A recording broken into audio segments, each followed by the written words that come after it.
નમસ્કાર વિદ્યાર્થી મિત્રો, પ્રકરણ 5 ગરીબી. આ ચેપ્ટરમાં આપણે પહેલા લેક્ચરમાં એક ઇન્ટ્રોડક્શન પેરેગ્રાફ થઈ ગયા. આજે આપણે ગરીબી ચેપ્ટરનો પ્રશ્ન 1, ગરીબી એટલે શું, ગરીબીના નિર્દેશકો સમજાવો, આ પ્રશ્ન વિશે ચર્ચા કરવાની છે. બોર્ડ પરીક્ષામાં આ પ્રશ્ન 3 અથવા 5 ગુણમાં પૂછાય. બધાને ખ્યાલ છે ગરીબીનો અર્થ, કે ગરીબી એટલે શું? કે જ્યારે સમાજનો અમુક વર્ગ પોતાની પાયાની લઘુત્તમ જરૂરિયાતો પણ સંતોષી શકતો ન હોય તો તે પરિસ્થિતિને ગરીબી કહેવાય.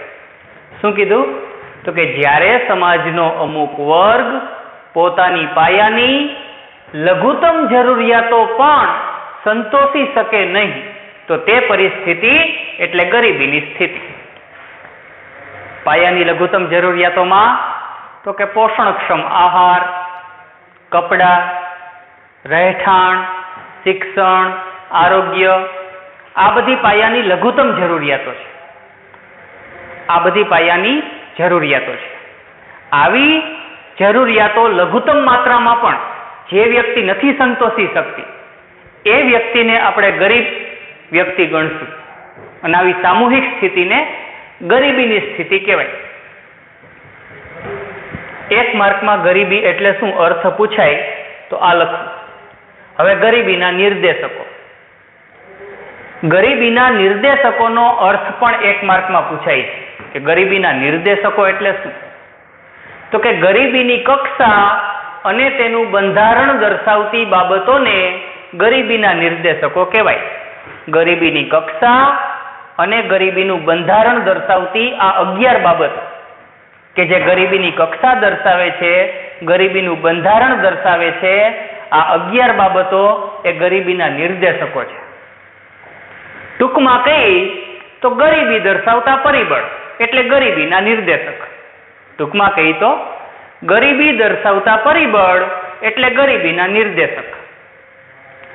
આવા ગરીબીના મુખ્ય 11 નિર્દેશકો, ગરીબીનો નિર્દેશ કરતા હોય એવા મુખ્ય નિર્દેશકો કેટલા? તો કે 11.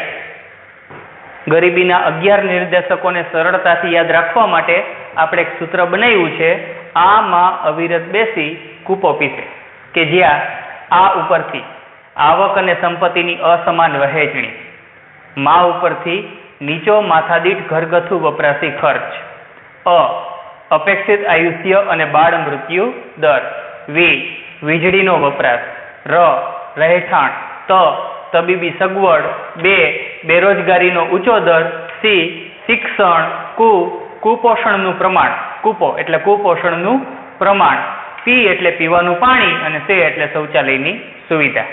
તો આ 11 મુદ્દા છે એ ગરીબીની કક્ષા અને ગરીબીનું બંધારણ દર્શાવતી બાબતો છે, ગરીબીનો નિર્દેશ કરતી બાબતો છે.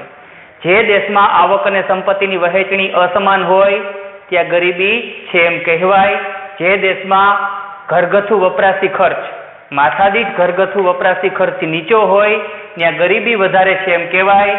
જે દેશમાં લોકોનું અપેક્ષિત આયુષ્ય નીચું હોય અને બાળ મૃત્યુ દર ઊંચો હોય ત્યાં ગરીબી છે એમ કહેવાય. જે દેશમાં માથાદીઠ વીજળીનો વપરાશ નીચો હોય ત્યાં ગરીબી છે તેમ કહેવાય. જે દેશમાં લોકોને સારી સુવિધાવાળું મકાન, સારી સુવિધાવાળું રહેઠાણ પ્રાપ્ત થતું ન હોય ત્યાં ગરીબીની સ્થિતિ છે તેમ કહેવાય.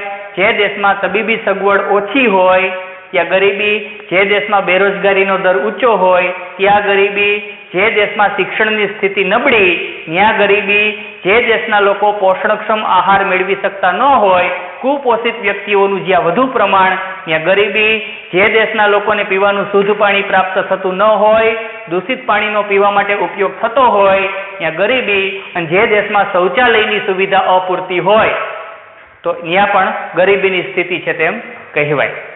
તો આ 11 બાબતોને આપણે ક્રમ બાય ક્રમ એક પછી એક સમજવાની છે. સૂત્રના આધારે મુદ્દાઓને સરળતાથી આપણે યાદ રાખવાના. તો અહીં આજે ગરીબીના 11 નિર્દેશકો છે. એમાં સૌથી પહેલો નિર્દેશક આવક અને સંપત્તિની અસમાન વહેંચણી. આ મુદ્દાની આપણે અત્યારે વાત કરશું.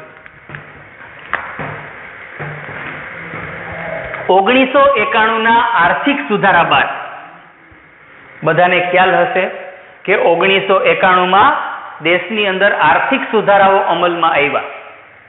જે જૂની આર્થિક નીતિઓ હતી 1951 થી લઈ 1990 દરમિયાન જે જૂની આર્થિક નીતિઓ દેશમાં અમલમાં હતી એમાં 1991માં જડમૂળથી પરિવર્તન કરવામાં આવ્યા.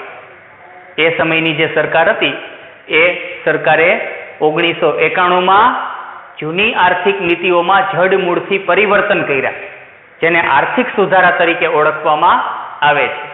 આવા આર્થિક સુધારાના ભાગરૂપે 3 નીતિઓ અમલમાં મૂકવામાં આવી. કઈ 3 નીતિ? તો કે ઉદારીકરણ,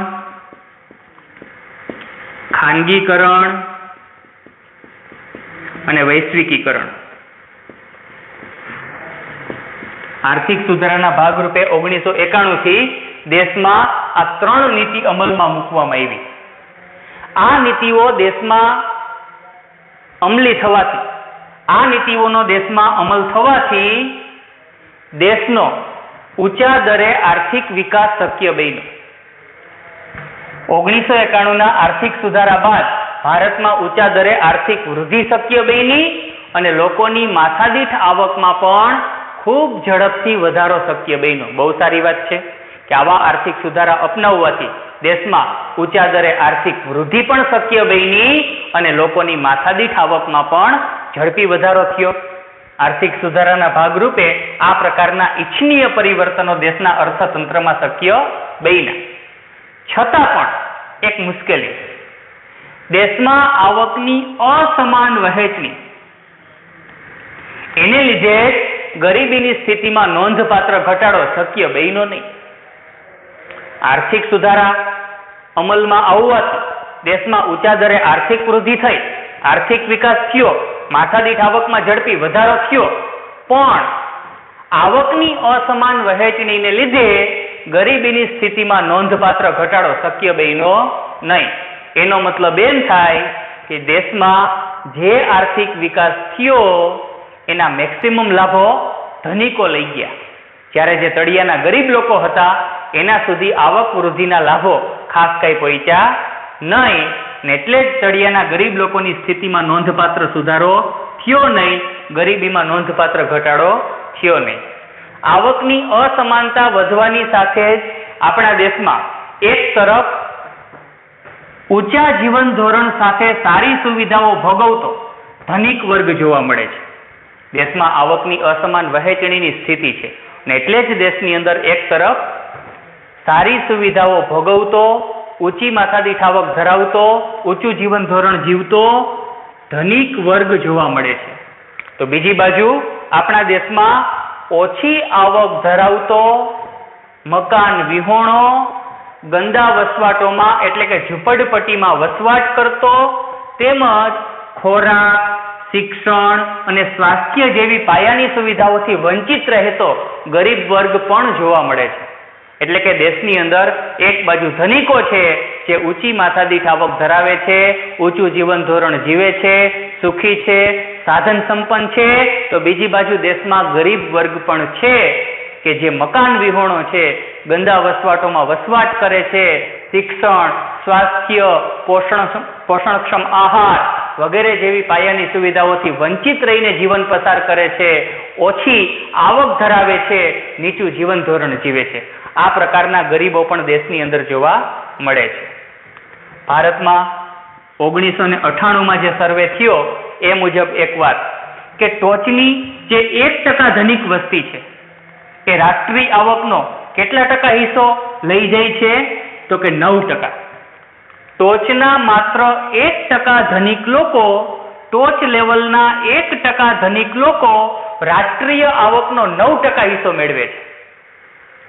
ઓકે, અને 2012માં આ પ્રમાણ ક્યાં પહોંચ્યું? તો કે 12.6%. એટલે કે ટોચના 1% ધનિક લોકો 2012માં રાષ્ટ્રીય આવકનો કેટલા ટકા હિસ્સો મેળવતા હતા? તો કે 12.6% જેટલો મોટો હિસ્સો મેળવતા હતા. આનો મતલબ એવો થાય કે જે ટોચના ધનિકો છે એ રાષ્ટ્રીય આવકનો વધુ હિસ્સો લઈ જાય છે, જ્યારે તળિયાના જે ગરીબ લોકો છે એના સુધી આવકમાં થતા વધારાના ખાસ લાભો પહોંચતા નથી ને એટલે જ તળિયાના ગરીબ લોકોની સ્થિતિમાં ખાસ કંઈ સુધારો શક્ય બનતો નથી. આર્થિક સુધારાના જે લાભો છે એ ધનિકોની તરફેણમાં વધુ રહ્યા છે, આથી દેશની ગરીબીમાં ખાસ ઘટાડો થયો નથી. તો આજે આવક અને સંપત્તિની અસમાન વહેંચણી જોવા મળે છે, એ બાબત પણ ગરીબીનો નિર્દેશ કરે છે. તો અહીં ગરીબીના નિર્દેશક તરીકે પહેલો નિર્દેશક આવક અને સંપત્તિની અસમાન વહેંચણી, એના વિશેની આપણે ચર્ચા કરી. હવે પછીના લેક્ચરમાં ગરીબીનો બીજો નિર્દેશક નીચો માથાદીઠ ઘરગથ્થુ વપરાશી ખર્ચ એ જોશું.